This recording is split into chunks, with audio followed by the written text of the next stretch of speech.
This is the QB Huddle Podcast, hosted by Tim Smith and Brandon Noohi.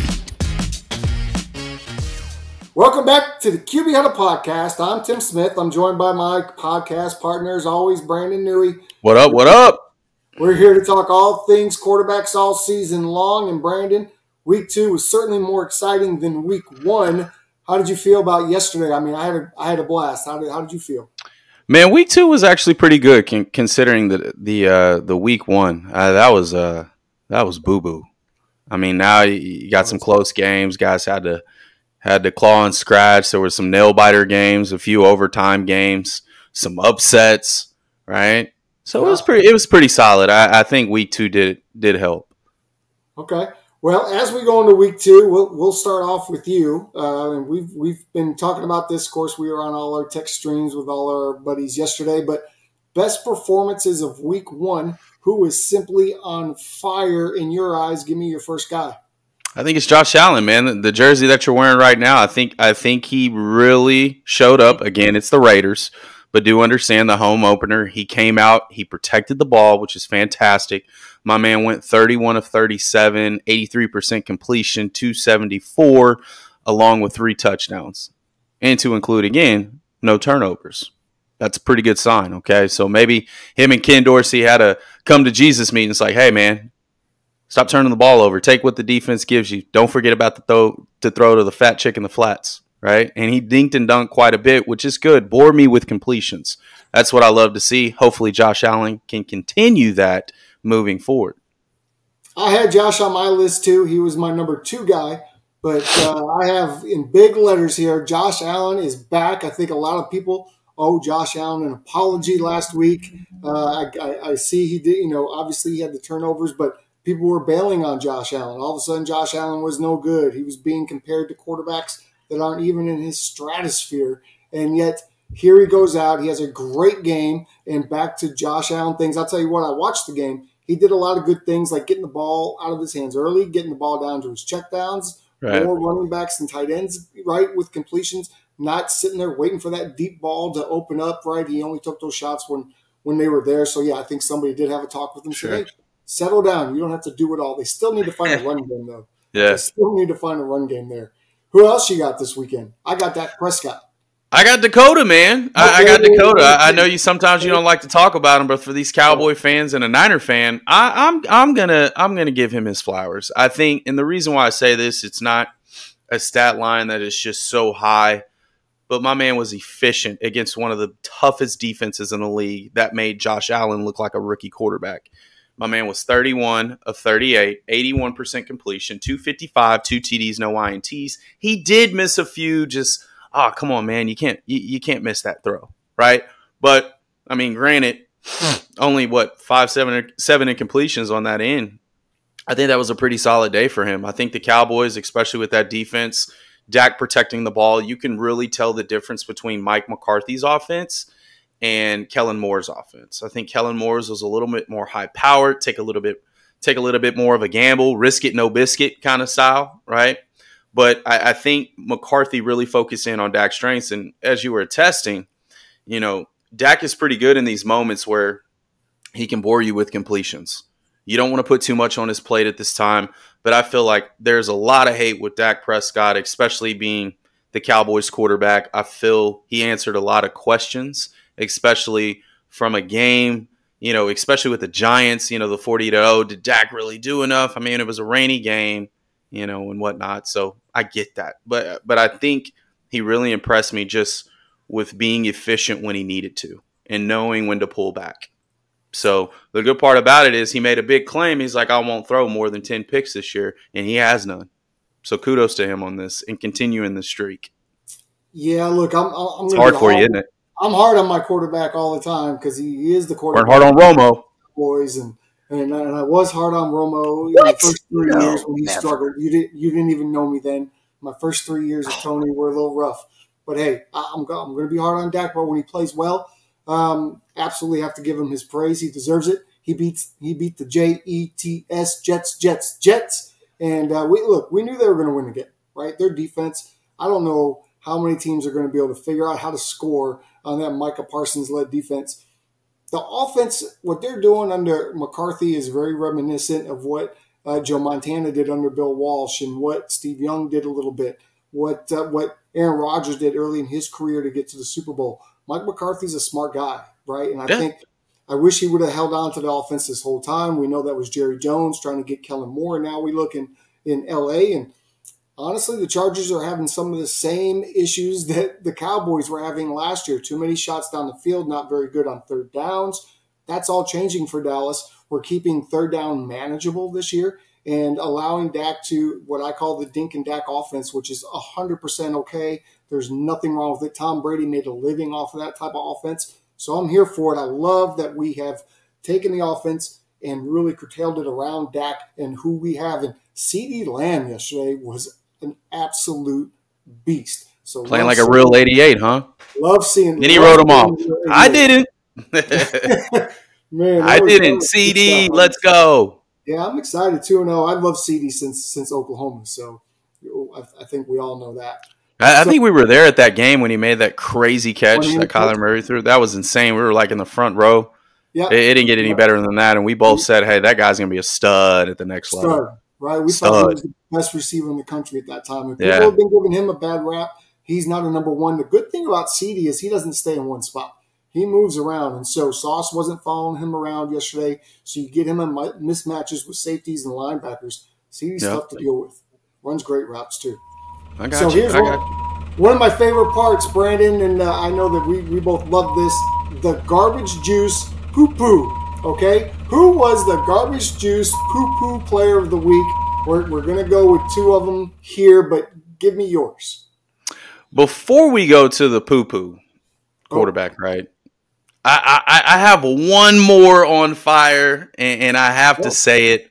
Okay. My man got the W, 2-0 in Cincinnati, in Burrowville, and he outplayed the quote-unquote the best quarterback not named Pat Mahomes, and that's Lamar Jackson, man. He was depleted of weapons. Odell got hurt. Mark's coming off of injury.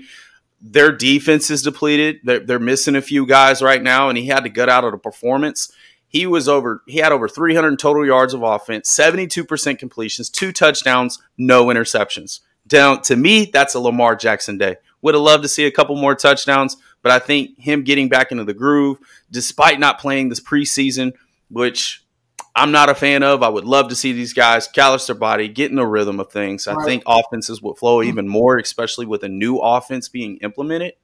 I think Lamar Jackson really did his thing, man, and I'm going to give him his props. I know we're only supposed to give 2 quarterbacks, but I'm going to shout my boy out to 3 because I think this guy's got it, even though despite of some of these injuries, I really feel he looked more comfortable prior to week 1.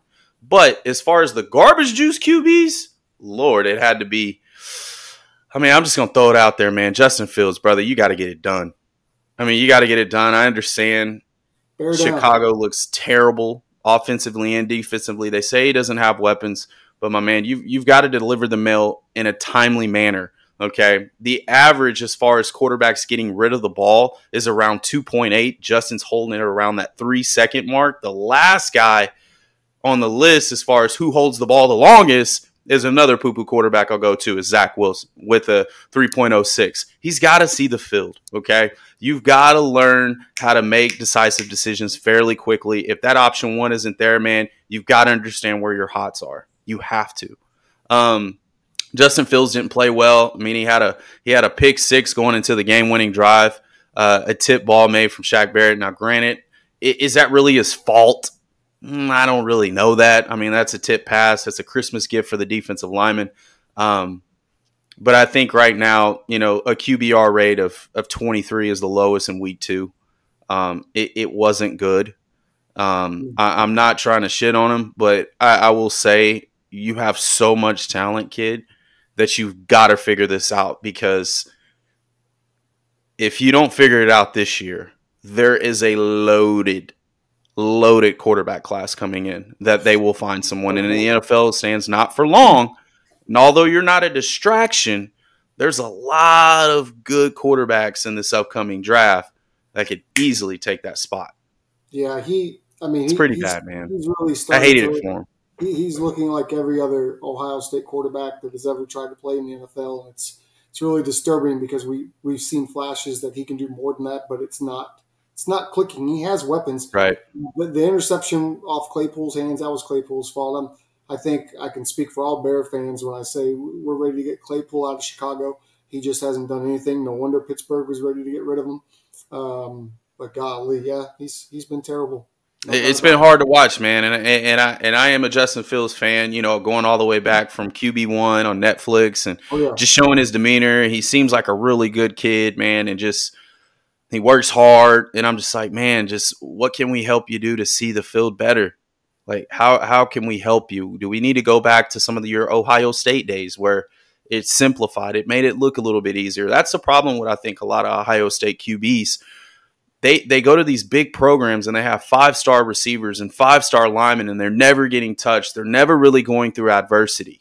Right. And the second they get drafted high, they're having to dig. Now, granted, C.J. Stroud is not doing bad. He hasn't thrown a pick all time the entire time, and he's thrown over what has been almost 80 passes. He's probably doing a little bit better. It's not bad. He's more of a pure passer.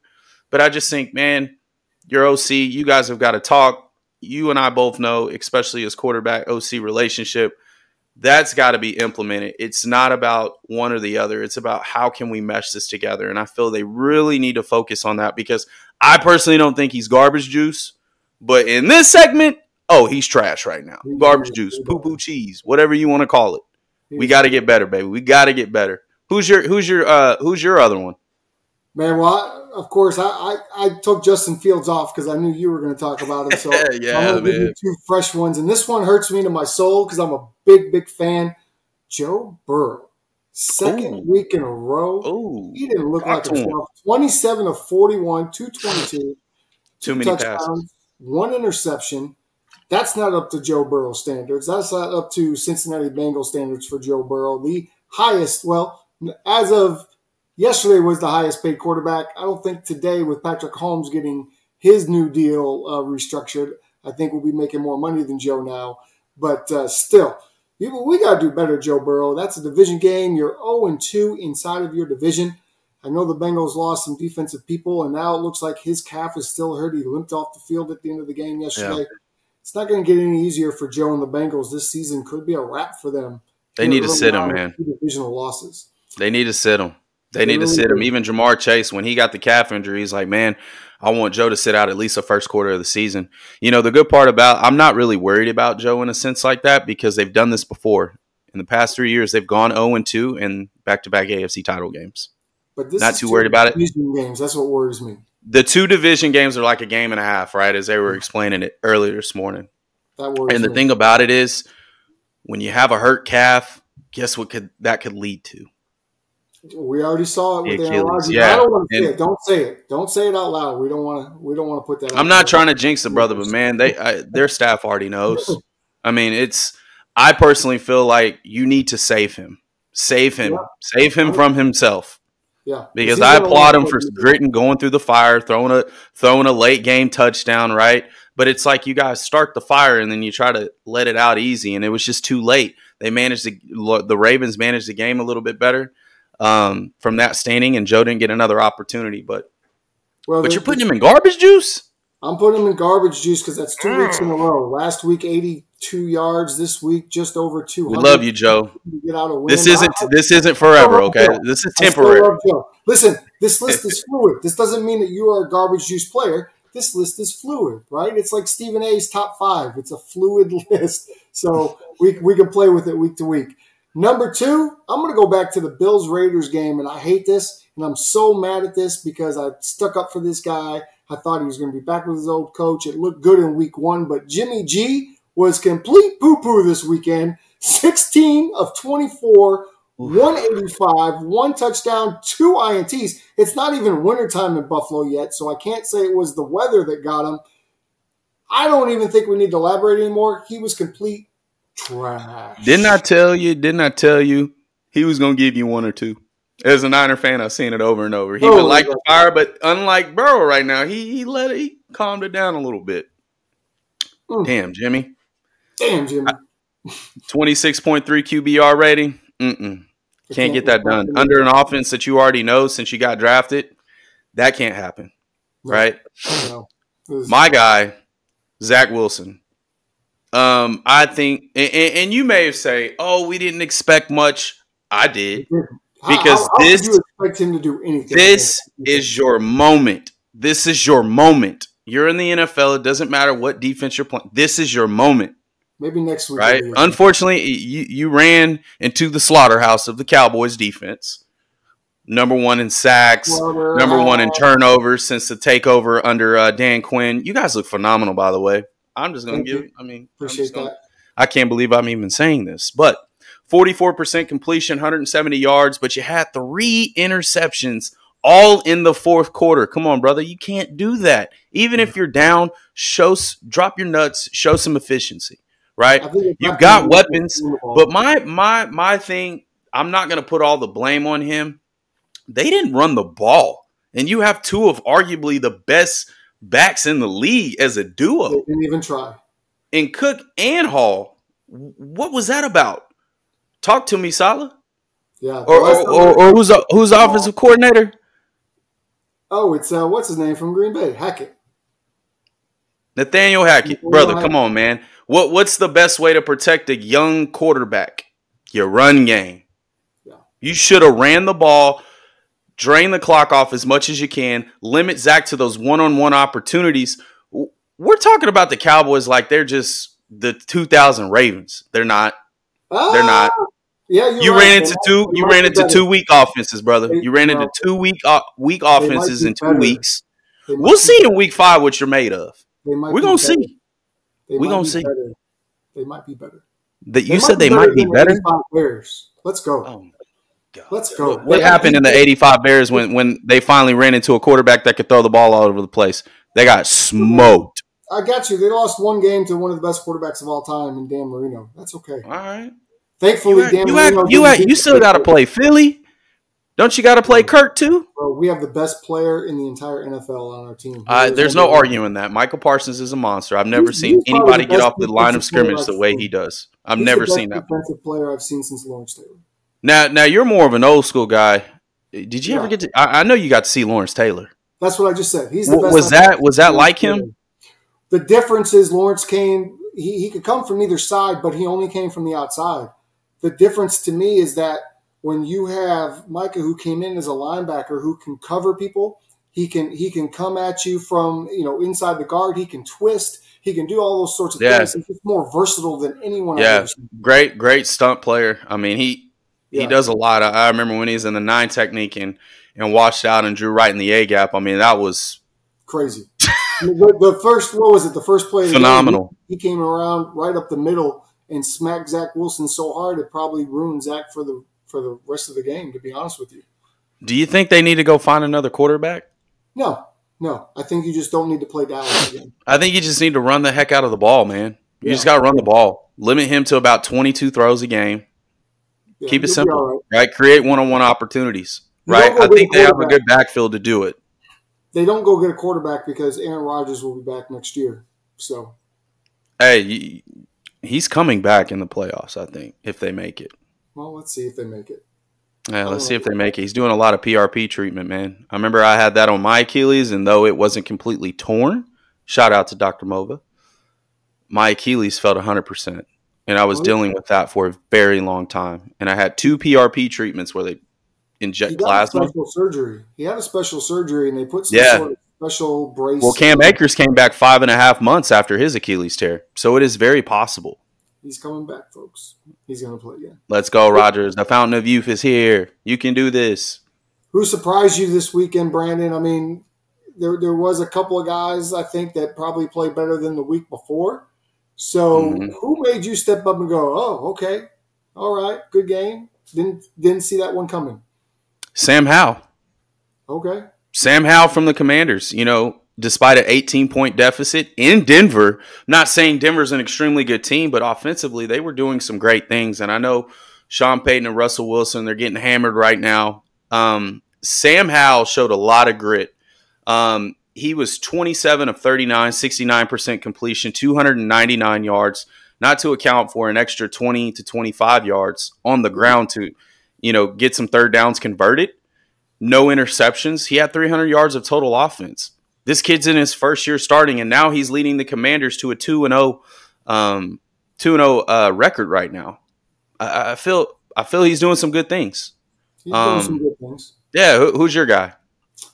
First guy I'm going to take is Geno Smith, going into Detroit, where we know is now become a tough place to win. They unveiled the Barry Sanders statue yesterday. That was sick. All season tickets have been sold in Detroit for the first time ever. The stadium was packed. Yes, I love that statue too, by the way. Full of ski mask. Full of ski masks, which that was interesting.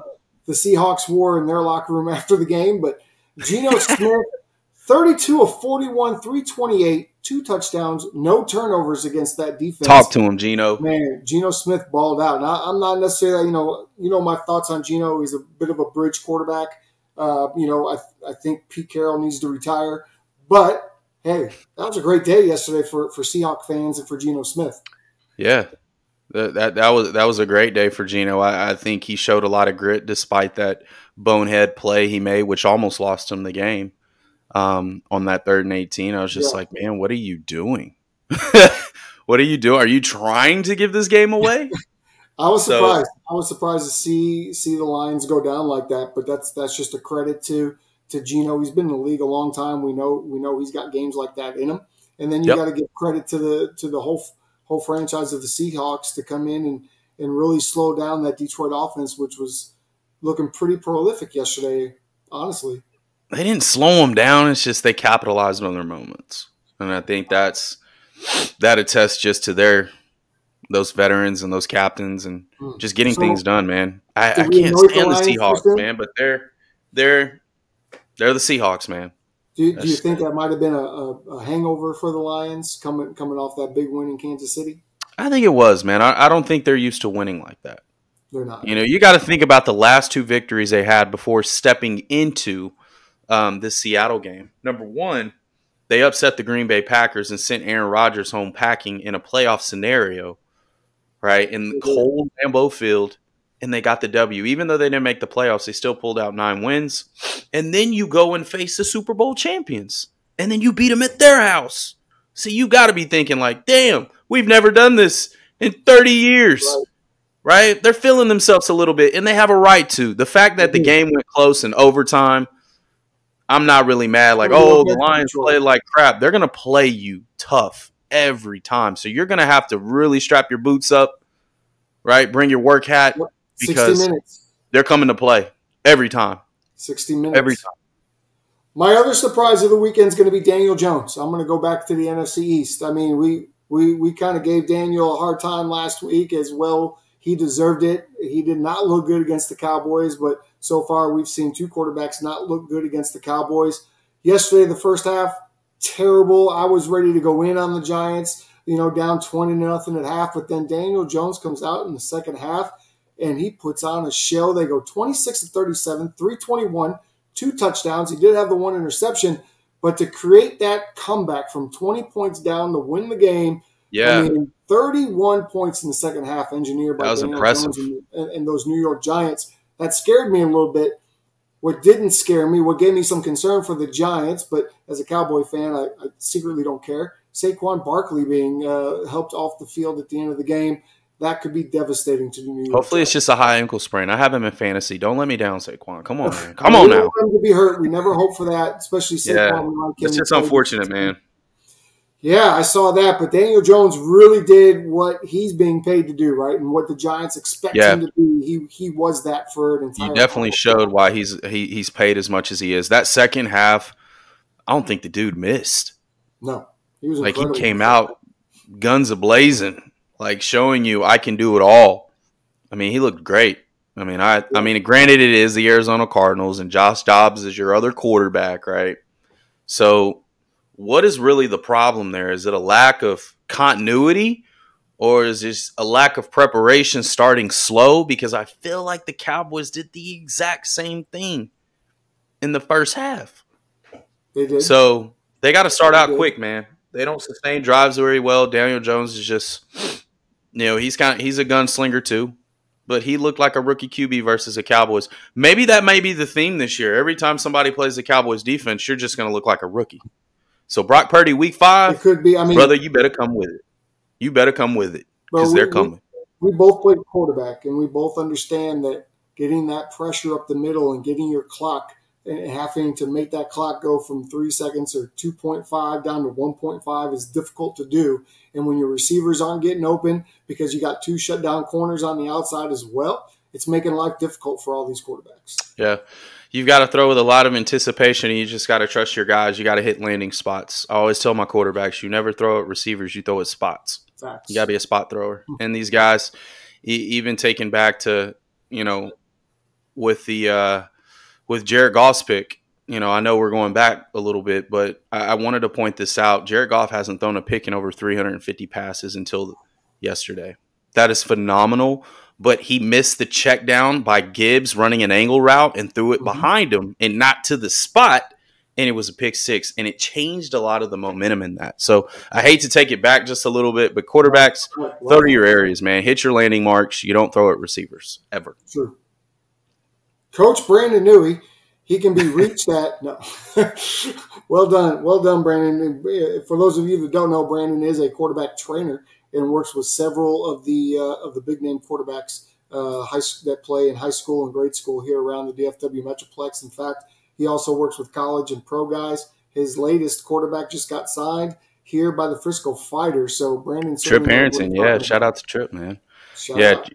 Yeah, Tripp's a great kid, man. That's all him, man. It's fun to work with him when we have those opportunities. So we'll try to bring Tripp out here, put him on the show, and just talk about his experience because he's got a great story. His brother is also a really good safety at I think he's either safety or corner at OU.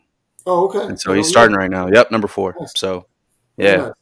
I'm sure you're loving OU right now. Just to get off subject, they have a left-handed quarterback throwing the ball all over the yard the other day. And he's number 8, bro. Yeah, he's number 8. Oh, I'm biased. Let's go, Dylan. I believe in you, and nobody else does, but I do. He's also a lefty for all of you that can't figure that out. So, at any rate, let's move on to the biggest quarterback moments of the weekend, right? These are what we call Brady moments. These were hard to find this weekend, I felt like, and not a lot of Brady moments.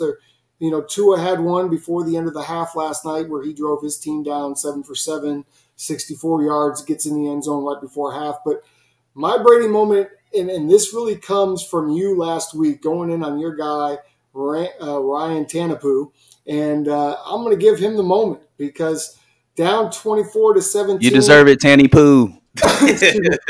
Down 24-17, he led an 8-play, 75-yard drive in the fourth quarter, ending with a touchdown pass to take the fourth quarter lead, and that allowed them to go ahead and get into overtime and take the game from Justin Herbert and the Chargers yesterday. Ryan Tannehill was not Ryan Tannehill yesterday, at least not in that fourth quarter. So I got to give it to him because you really gave it to him hard last week. So we got to lift him back up a little bit this week. Yeah, we'll bring you back up, Tannehill. You're Tannehill this week, okay? You got to win for my Titans. I appreciate it. You looked very efficient. I'm not sure what's going on with the Chargers, but both weeks you've made both of these quarterbacks look like all-world quarterbacks. So, yeah, real quick, Chargers, you got to sharpen that up. I want to share this stat, and I'm sharing this only because everybody wants to talk bad about Justin Herbert. But the fact is that the Chargers are the only team in NFL history to score 50-plus points in over the last first 2 weeks, rather, and go 0-2 with no turnovers. So Justin is doing what he's there to do. He just, I don't know, he's not getting the ball at the right time.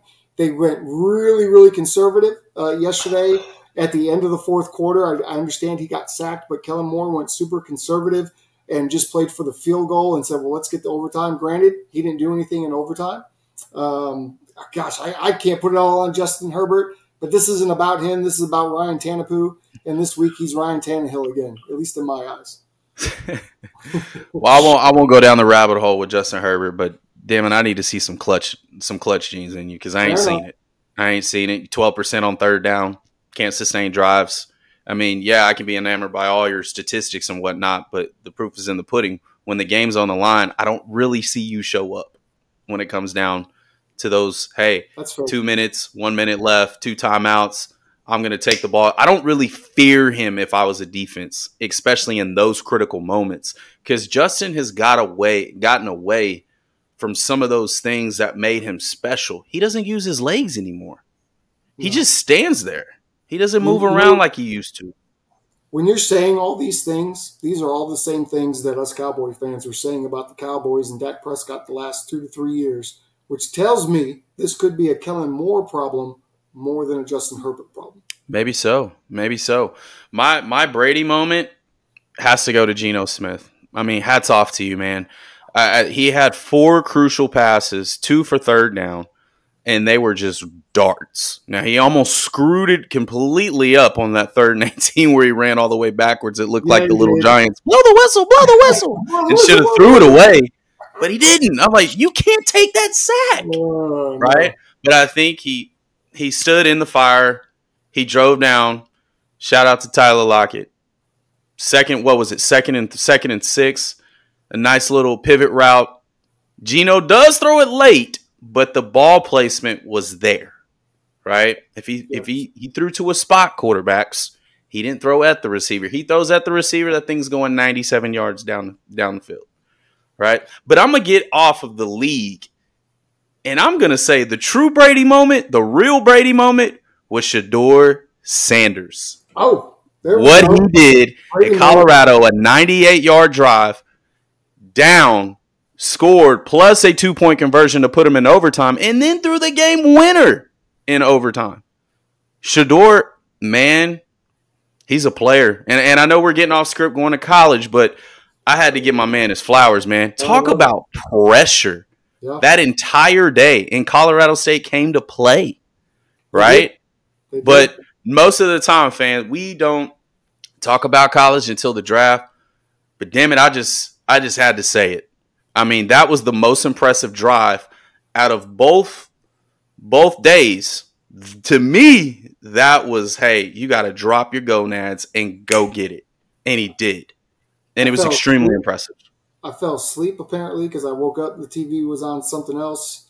I think not a real Colorado fan. Nonsense. I tried so hard to stay awake. It was hard. But I fell asleep. But I did watch the highlights. It was a great job. It was phenomenal, man. It was phenomenal. I love watching him play quarterback. Dude's completing over 80% of his passes. I mean, I understand those aren't the top teams, but now he's going to have to go into a gauntlet versus Oregon versus SC. So we're going to really get a true testament of, hey, put the team on your back. I think he's extremely confident. I personally think he's better than Caleb Williams. I will say this all day as an SC fan. Caleb Williams drives me nuts. Me too. Right? He never throws in rhythm. He's a dynamic player, but I don't see a lot of rhythm throws from him, similar to what I saw in the other quarterbacks with Lincoln Riley, with Kyler Murray, Jalen Hurts, and Baker Mayfield. He kind of has his own style. It's fun to watch, but is it going to sustain in the next level? I don't know yet.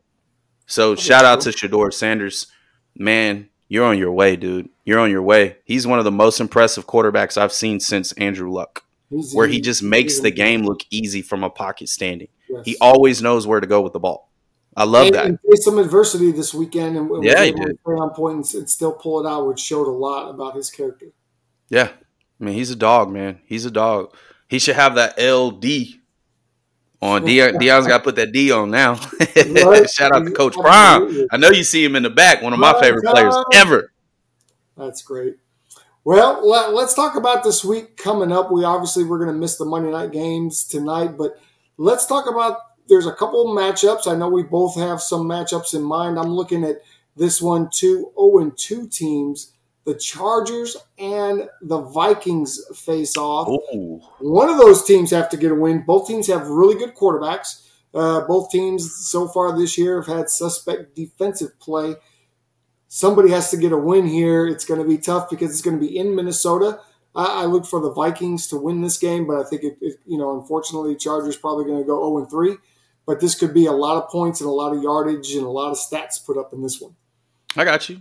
Yeah, that sounds like a fantasy just fest. Yes. My gosh. I mean, Justin Fields can go throw for 500 yards against the Chargers defense the way it's been looking. So I think Kirk coming off he actually played good, man. I think people are giving him bad credit. I mean, he was very efficient, threw for 400 yards, 4 touchdowns, no turnovers, right? They just had a fumble problem. And so I think Kirk is finally going to get that win and get that monkey off his back. Now, is it in prime time? Probably not. So he's probably going to ball. Yeah, I mean, he might. I didn't look to see what he doesn't ball in prime time, brother. Yeah, my pick right now is the former OU guys, Baker Mayfield versus Jalen Hurts. We are going to get to see this, right? Baker Mayfield, as you said, for these past 2 weeks, man, you kind of Nostradamus. You're just like riding on this Baker wave. That's right. I'm gonna ride. You're gonna ride that Baker wave, right? Okay. Jalen Hurts is coming, right? So I think that offense, that's gonna be a good game. Maybe it's gonna come down to who makes the most mistakes. 2 of the best quarterbacks in OU history, certainly in recent OU history. Oh yeah. Yeah. Look, you got the passing quarterback and Baker Mayfield versus the running quarterback of Jalen Hurts. He's a passer too. So far, they're not throwing. Oh, I'm about to get you riled. He's a passer. Hey, since he's taken over in that offense for 3 seasons, my man's completed 66% of his passes. Okay, he's limited on the turnovers.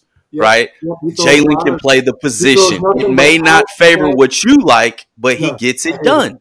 I'm going to say this openly so everybody knows I hate the Eagles offense. If the Eagles are listening, I hate your offense, man. This is not 1925. We do not have to power run every play. And then when we do throw the ball, we're only throwing hitches and slants and bubbles. And then if we want to throw it deep, we just kind of close our eyes and hurl one down there and hope somebody makes a play. That's what I've seen so far from the Eagles offense. I'm not impressed. They're doing a good job of running the ball. They've got a great running back. They've got the best offensive line in all of football. I don't think you can argue that based on what we're seeing. They're out there bullying folks, right? Baker's going to have to show up. I think you're going to have the Eagles with 300 yards on the ground. Baker's going to have 300 yards in the air. I think the Eagles are a much better team, so they're probably going to win this game. But I look for Baker to put up numbers anyway. Is he going to throw one or more pick? He hasn't thrown one yet. He has since he stepped in the league outside of Josh Allen. He has led the league in turnovers. He has no turnovers this year. If you're a turnover machine, you're a turnover machine. Well, he doesn't have any. That shit don't leave. He doesn't have any this year. Hey, well, I'm rooting for both, so hopefully it's a solid game. Who's going to struggle this week, Tim, and why? Who's going to struggle? I look for we said Daniel Jones is going to get back on track last week, which he did. Who's going to struggle for me this week? I think Justin Fields is going to continue to struggle, and I hate to say it. I mean, that's the easy candy here, but I don't feel like the Bears are on the right track in any sense. And until they can figure something else out, which I don't know if they can with that current coaching staff, maybe Justin Fields isn't the right guy. I'm lost. I'm a lifetime Bears fan, and I see Justin Fields staying on the struggle bus. I think that entire team is lost. I'm going to say Zach Wilson versus the Pats. Zach Wilson has struggled versus the Pats. 2 touchdowns, 7 interceptions in his. I think he's only appeared 2 times versus the Patriots. So if you have the Patriots, definitely select that defense versus him because it's going to be a nightmare. And also, I mean, you're going to the slaughterhouse, Mr. Josh Dobbs versus the Cowboys. It ain't going to look good. Well, we know that. I didn't want to. Yeah, it ain't going to look good, brother. I mean, those are my 2 that I'm just saying, hey, they're going to really struggle. Outside, I don't think this is a very strong week 3. I think there's a lot of weird matchups that I'm not really – am I excited to watch it? Not really. I think the most excited I'll be is watching Daniel Jones versus Brock Purdy. I think that's going to be pretty fun to watch. That's going to be a long night for Daniel, I think. Yeah, it's going to be a long night, brother. But we do struggle against dual threat quarterbacks. Quarterbacks that can use their legs, we struggle. We do struggle. So we'll see what happens. I know we got the fantasy segment coming up as we wrapping it up. I got my top, fantasy quarterbacks. Time out. Well, what happened? We forgot one piece. Who's going to have the best week this week? You can't. I mean, we talked about who's going to play bad. You're right. We know who's going to play bad. We did get a little off script, but I know we're rolling a little bit. That's fine. That's fine. We're going. We've only got a couple minutes left here. Who's going to have the best week? I have Patrick Mahomes because he's going up against the Chicago Bears. I have Patrick Mahomes, Travis Kelce will not be on a pitch count this week. Chris Jones was amazing yesterday, by the way, in his pitch count game. I expect Patrick to have 3-4 touchdowns, 300 yards, and the Chiefs to have a field day with the Bears. I got Kirk Cousins against the Chargers. I think he's going to light it up coming off of a 400-yard passing game, 4 TDs, no interceptions. Kirk Cousins has low-key been balling. Oh, boy. Balling. Go look at his stats. He's been doing pretty well. Yeah. He's been doing pretty well. I like Kirk. All right. Give us your fantasy picks for the week, Brandon. Bam, quick fantasy. You just called one. Pat Mahomes versus the Bears. It looks like he's going to have a field day. Along with number 2, you're going to start him. Kirk Cousins versus the Chargers. It's going to be a nice day for both of those quarterbacks. The QBs I would stay away from right now, and I only have one at this time because I know people don't have Zach Wilson on their team or Josh Dobbs. If you do, stop. Don't be a homer, right? You got to stay away from Daniel Jones versus the Niners. They're going to kill him. They're going to kill him. They're going to kill him. And he doesn't move as quick as some of these other dual threats. When he gets downhill is when he gets fast. Outside of that, I don't see him really having a good day, especially with Saquon Barkley potentially not being in that game. He's got young receivers, which is okay, but I feel that pressure's coming, and Nick Bosa is finally starting to get some football conditioning going. So hopefully this will be a good night for the Niners. So I'll stay away from Daniel Jones if I was anybody. Our prize picks, unfortunately, right now, the way we shoot the show, things won't come out the way I envisioned, but I did win $250 on the parlay that I selected on last week. So work with me here, but I will put out some information, especially on TikTok or on Facebook at our QB Huddle podcast, along with potentially putting some information out late during our episode of the Couch Coach. So if you haven't seen the Couch Coach, I know we're quarterback nerds and we love to dive into these things, and most of you guys will appreciate it. Majority will kind of phase. I don't know what's really going on here. I want to talk more football and defensive matchups and etc. Couch Coach is what you need to follow because that's where all your NFL content on a weekly basis is going to be. Myself, Tim Jitsu, EXO, and our special guest, which we're not going to name right now. But shout out to Nine. He did a great job last week. We're really starting to build this thing, so we would really appreciate it if you guys click, like, and subscribe. We're going to bring fire content each week to you guys. That's my wrap-up. Tim? Yeah, well, I mean, Brandon said it all. That's going to do it for this week's edition of the QB Huddle podcast. Please like, subscribe, share, and comment. Even if you don't agree, we want to hear from you. Keep an eye out for the Couch Coach. Come join us on the couch on Thursday. We've got a lot of great content for you. And like Brandon said, we've always got a special guest in store as well. We want to thank our incredible producer on the back end, Marcus Watson, who makes us look way prettier than we are, particularly myself. So for my podcast partner, Brandon Noohi, I'm Tim Smith. See you next week on the QB Huddle podcast. See you. Peace.